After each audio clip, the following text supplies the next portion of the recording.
What's up, TBS crew? It's your boy Steph, back with another reaction. This time we have Unit 522. 3 creepy stories submitted by subscribers based on true events.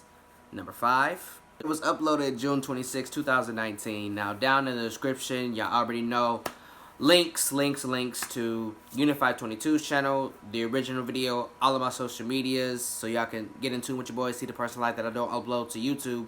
Without further ado, let's get into it. I'm really trying to cut down on my intros. I really am. Shit. I hate not going in, numerical order with these videos, going in consecutive order. But I live in a small town in Kansas. My bad. The town itself is nothing special, with about 4,000 residents total. However, it's very close to 2 major cities, and those can attract some unwanted crowds from time to time. It be like that. Anyway, it was a boring Saturday night for me. I was sitting in my room around 8 o'clock playing video games and eating as much junk food as I could possibly find around my house. It be like that. Luckily, my girlfriend, we'll call her Chloe, texted me to tell me that her parents would be gone for the night, and she had the whole house all to herself. She wanna fuck. I was 17 at the time and didn't have my own car. Yet this was too good of an opportunity to let pass by. So I jumped on my bike and rode about 2 miles across town to her house. She want that For the slong. first 30 minutes or so, everything was good. We talked for a while out in her living room, but things began to pick up heat, and we decided to move into her bedroom, There you given go. that the whole house was ours and nobody would be able to object. It was just starting to get dark at this point, so there was no need to turn on any lights. So we were in her room having a good time, when all of a sudden there was a ridiculously loud bang on her front door. My man. This wasn't just someone knocking. Imagine if someone balled up their fist and punched the door as hard as they could. It was that loud, given the fact that neither of us were fully clothed at this point, and it was almost 10 o'clock. We just kind of sat there silently listening for footsteps walking away, but we didn't hear anything like that. I knew if the mood had any chance of going back to what it was, I would have to make sure whoever it was gone. So I threw my shirt back on and walked into the dark living room and up to the front door. I looked out and saw that there was no one outside the window. However, I got that feeling that something wasn't quite right. Wait a minute. I didn't know what it was exactly, but I let my eyes scan the room until I noticed that her back door was wide open. Wait a minute. So, okay. I'm sorry. I had to pause this. Let me ask y'all something. Did that just make sense what he said? Really? Did that make sense? You and your girlfriend were getting it in and you heard someone ball their fists up and hit the wall or the door or the window or some part of the house very loudly. So, in order for y'all little fornication to resume to where it was, you decided to be the man and go check out the noise. I commend you for that. But, fam, all you do is put a shirt on and that's it? What if, just say, even though it's not going to be the case, but if it was someone who needed help and was trying to get your attention, the first thing they going to see is your dick hanging out. Really, fam? It would have made more sense had you said some shorts, your drawers, your boxers, some pants, something. All you put is a shirt on. I don't know why. That's just funny as hell to me. Motherfuckers investigating weird noises with their dick hanging out. And a couple of steps past it, right by the kitchen cabinets, was the crouching silhouette of a man. My heart stopped when I saw this. I didn't want whoever this was to know that I saw them, so I slowly made my way back to Chloe's room, keeping my eye on the intruder the entire time. I finally got back into the room and shut and locked her door. That's when I started freaking out. I told Chloe to call the police and that someone was in her house. I started pushing her dresser and everything else I could in front of the door to reinforce it. After I felt that I had sufficiently blocked the door, I joined Chloe on the bed while she talked to the 911 operator. That's when the door began to shake violently, and the man began screaming like a maniac on the other side. I threw myself against the barricade I made, hoping that I would help reinforce it, to hold the intruder back long enough for the police to arrive. Is there no After lock? almost 5 horrifying minutes, I could hear and feel the door giving way to the man's force. That's when I finally saw from the bedroom window the rays of blue and red lights. The man obviously noticed the sirens from outside because he stopped ramming into the door and began running towards the exit of the house. I heard the police enter the house and begin screaming at the man to get down. Once all the commotion had settled down, there was a knock at the door, and a female cop told us that it was safe to come out. We walked out of the room, never letting go of each other, and we were guided outside to wait. When they walked the intruder out, he looked at us with so much malice and hatred, it still gives me chills to this day. Y'all got clothes on, It right? turned out the man had gotten extremely drunk. His wife had threw him out of the house for the night. In his drunken rage, he decided to break into and terrorize a random house. Wow. The wife came after about 10 minutes and hugged both of us and apologized for her husband's actions. Chloe's parents arrived shortly after, and they both hugged us as well. They weren't mad at me for being over, probably because if I hadn't been there, who knows what would have happened to Chloe. Yeah. Overall, there wasn't much damage to the house, just a lot of fear and terrifying memories that will stick with us forever. So was that loud noise him kicking in the back door? About 12 years ago, I had a friend who was from a broken home and seemed to always be getting into trouble. I made it a point to hang out with him on Saturdays and go downtown and eat and pretty much do whatever. That night, my friend made the suggestion that we go eat at the Hooters they had just opened up. After eating some delicious wings, we went to go see a movie. After the movie got out, we stuck around for a while, walking and talking and basically just having a good time. At this point, it was getting pretty late, so that's when we decided to head back. As we were driving, he told me to take this dirt road that will lead behind his grandparents' house, where he was staying at the time. From the dirt road, it would just be a short walk up a hill. Also, it would cut about 10 minutes off of our time. As soon as the road came up, I turned. It was a dirt road on the side of the Oklahoma River, and it ran for miles. We drove about 2 miles in, and found that one of the small bridges to be washed out. It had rained a bit the night before, but the road was fine up until that point. I tried to turn around, and of course, we got stuck. For the next 30 minutes, we tried to get my car out of the mud, but to no avail. Stupid. There was no cell phone reception in this area, and I told my friend that I would have to walk all the way back to the main road so I could call my dad to come pick us up.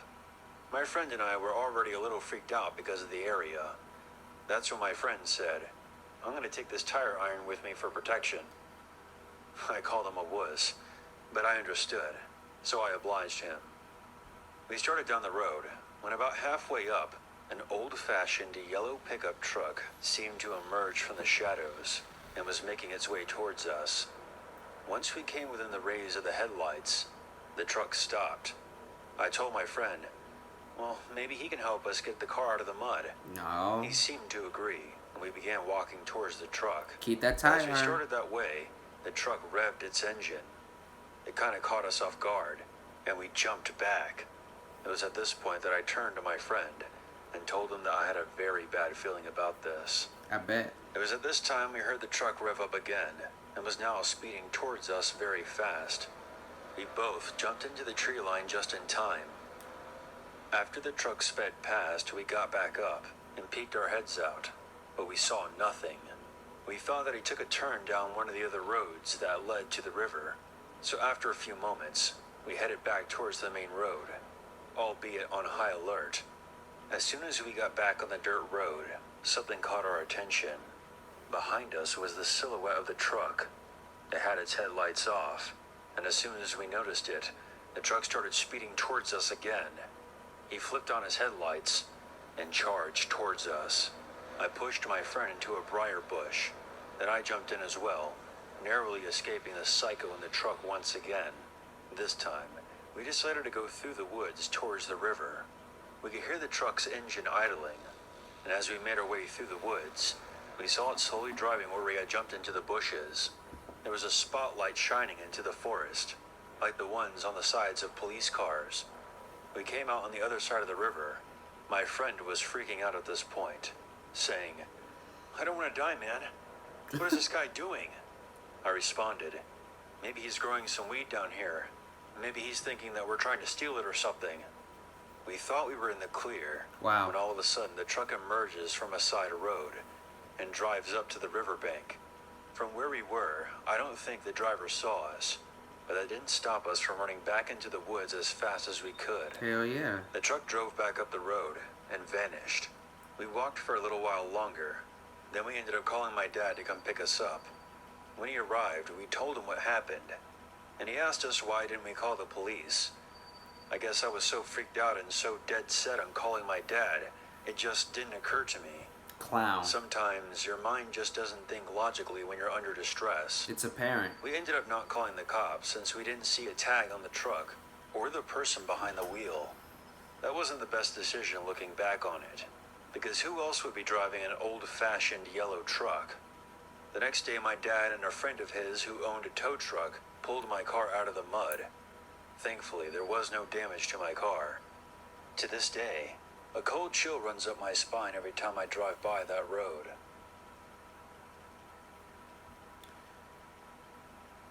Really, him It was growing a weed? Tuesday night around 11 p.m. in 2002. That's the best thing you came up I with? was walking down a dimly lit street at night on my way back home from work. That's not smart. My car had been in the shop, so I was forced to walk the 3 miles home every night. Struggle. The walk was barely an hour, so I would usually be home before midnight. I live in a small town in southern Indiana, so after 10, there's rarely any cars on the road. Indiana, The only 8. vehicles you ever see are the truckers heading to Indianapolis. I was about a mile into the walk Now. when I turned down a dirt road. My house was off the beaten path, so I had to take these dirt roads surrounded by forest to get there. As I was turning, I heard the sound of a motor in the distance, and it was drawing closer. I saw about a quarter mile down the stretch of road I had just turned off of a van moving very slowly without its headlights on. At first, this didn't strike me as out of place, due to the fact that the town that I live in, there's a pretty cheap car dealership that sells used cars and vans with broken parts. So I just assumed that this person was one of their clients. Wow. I kept walking down the side road, with the van still slowly making its way down the main road. That's a hell of a About conclusion. 5 seconds later, I jumped when I heard the sound of the van's engine roar. It then sped up really fast, and now had its headlights on. The van got about 500 feet away from the side road entrance, before killing its headlights again. I was now officially creeped out, You should but I be. didn't want to seem startled, so I just walked faster down the road. I kept turning back constantly to see if I was being followed. Then my suspicions became reality, as I saw the van turn onto the dirt road. When I saw this, I started walking faster. Run. I didn't want to turn back, but I did, just to be safe. What I saw frightened every bone in my body. I saw the van come to a stop. Both the passenger and driver's side doors opened. Oh, shit. At this point, I ran for my life down the dirt road. As I did, I heard a gunshot ring out not far away. Damn. And for a split second, I thought I was going to die. I made a quick turn into a nearby tree line and hid behind a giant rock. A short while later, I heard what sounded like the voice of a middle-aged man say, "I think they're hiding somewhere in the woods." What sounded like the voice of a young woman responded, "Okay, sir, we'll see if we can find her." I peeked my head out from behind my hiding spot and saw the silhouettes of what looked like 3 young women conversing with a man. I was worried that this was some sort of sick cult looking for their next blood sacrifice. Or sex trafficking. I covered my mouth, trying not to make any sounds. Human when I heard trafficking. the man say, "Whoever finds her first doesn't have to drink her blood tonight." I spent what felt like an eternity sitting behind that rock, What? jumping at any sound that I heard. Then, to my relief, I heard the sound of police sirens nearby. I saw the red and blue lights just outside the forest. I waited for a few more minutes, and then I suddenly made a break for it. I ran out of the forest screaming for my life, and directly into the arms of a police officer. When they finally calmed me down, they asked me if I knew anything about this body. I was confused. Who? But when I looked down, I saw that in front of the cop car was the body of a bloodied, naked young woman. After screaming at the top of my lungs and having to be calmed down again, I explained everything that happened to me that night. They were nice enough to give me a lift back home after I spoke to a detective. I'd hope so. Naturally, with this being a homicide, I would have to keep in touch. I had a hard time getting to sleep when I got home. It was now the early hours of the morning. I got up and looked out my bedroom window, and to my absolute horror, I saw the same van driving slowly down my street with no headlights on. This time, I was smart enough to write down its license plate number when it came under the rays of a nearby street light. I called the cops immediately and told them what I saw, and gave them the license plate number along with a more accurate description of the vehicle. As expected, when the cops came, the van was gone. Of course. But what they told me next still haunts me to this day. We checked the license plate number. It's registered in South Dakota.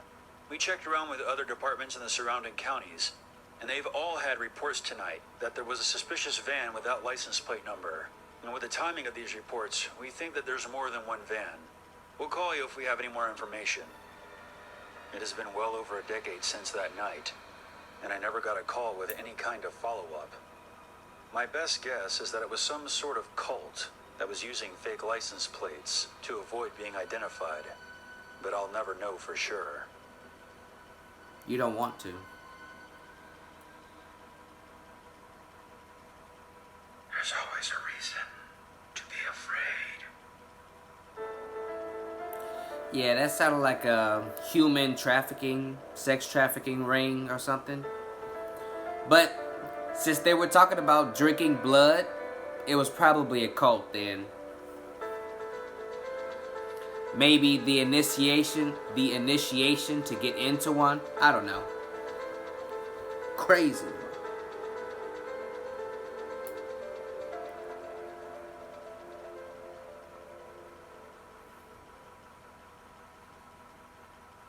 I could never understand, like, okay, your car is in the shop. I understand that. I know what it's like to have a car in the shop. Every car I've had thus far, and I've had 4 cars since I've been driving, and that's been about 5 years. Don't ask. I can understand having to find a way to get to work, but walking home late at night, especially as a young woman, that's a no-no, bro. That is negative, negatory. Nah. Hell no. Like, no. Fuck that. I mean, but at the same time, you do gotta do what you gotta do, but I mean, something, man. You gotta find some alternative to walking late at night, especially for a young woman. I'm not even trying to be sexist. It's just the fucking truth. Women are a lot more likely to be assaulted, kidnapped, and raped than men are when it comes to walking late at night. I keep messing up my words, my bad, when it comes to walking at night. Hey, y'all know this is facts. There's statistics to back this up. I'm not just talking out the side of my neck. But I'm glad you made it out okay. Invest in a bike. Thank you guys so much for watching my video. If you enjoyed the reaction, leave a like, a comment, and share the video. And if you really liked it, subscribe to the channel and tap that bell icon so you will get notified every time your boy Steph drop new content, which I do 7 times a week. That is all I got for y'all this time around. Your boy Steph is out.